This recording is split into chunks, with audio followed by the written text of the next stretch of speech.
From the farmers and ranchers of Farm Bureau, this is Farm Weekend. When Congress returns from its August recess, farmers and ranchers across the nation are urging lawmakers to focus on needed tax reform. Chad Smith has the details. Many vital provisions in the 2017 Tax Cuts and Jobs Act are due to end at the close of next year. American Farm Bureau Federation President Zippy Duvall says Congress must not lose sight of protecting those provisions. Our family farms are already burdened by inflation, increased supply costs, and much more. These new tax burdens could put even more pressure on our farmers and ranchers and may even force them out of business. The Tax Cuts and Jobs Act passed in 2017 contains many temporary provisions that relieve some of the burdens faced by our farmers and ranchers. Several of these provisions are set to expire at the end of next year, including a key estate tax exemption. The estate tax provision is what enables farmers to transfer the operation to the next generation. When the new Congress is sworn in, that's when Duvall and Farm Bureau want them to focus on taxes. They must address tax provisions that are going to expire at the end of 2025. It's important that we work with lawmakers now so that they understand how current tax provisions enables our farmers to remain in business and protect their farms so that they can afford to pass them on to the next generation. Duvall says farmers and ranchers need to make their voices heard on the urgency of the issue. As a farmer and rancher, their voice is the most powerful advocacy tool that we have. Reach out to your elected official and tell them how the tax provisions like the estate tax exemptions have helped you plan for the future of your farm. And see if you can meet with them one-on-one in person. Lawmakers must understand that there are real consequences to not renewing important provisions like the estate tax exemption. Chad Smith, Washington. Kansas Farm Bureau listening posts. More on that when Farm Weekend returns.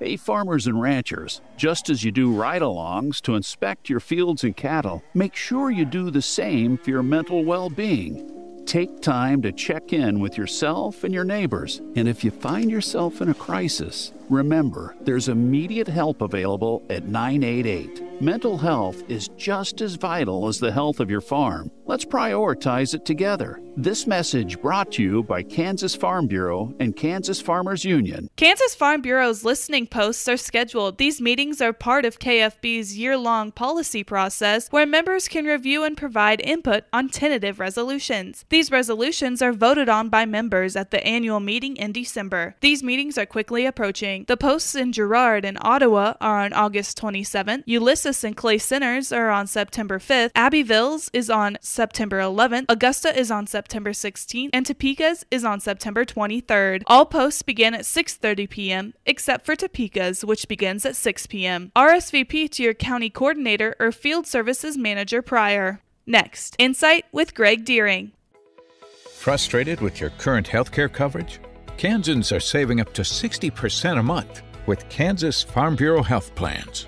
Choose from individual and family plans, short-term coverage, or dental and vision plans. It's quality coverage you can afford. Learn more and get a free quote by visiting kfbhealthplans.com or visiting a Farm Bureau Financial Services agent near you. Now, Insight with Greg Deering. There's no shortage of jokes about farmers and ranchers asking for a discount or inquiring if a free hat can be included with a purchase. Whether frugal out of necessity or mere habit, the thrift of farmers and ranchers provides plenty of innovation for inexpensive materials. The main corral, the family ranch growing up, was built with used pipe and cable from a nearby oil field. And just about every building was crafted and maintained in the same fashion.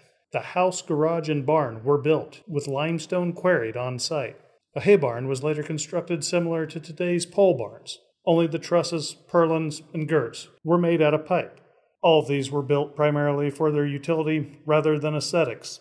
There's evidence of similar resourcefulness on farms and ranches everywhere. If your land was close to a rail yard, odds are good there's been a boxcar or two offering storage at some point. Using native materials also has a long history on farms. With some sweat and ingenuity, farmers and ranchers will find a use for just about everything. The number of repurposed items on farms grows out of thrift and necessity. Join us next weekend for another edition of Farm Weekend from Kansas Farm Bureau, the voice of agriculture.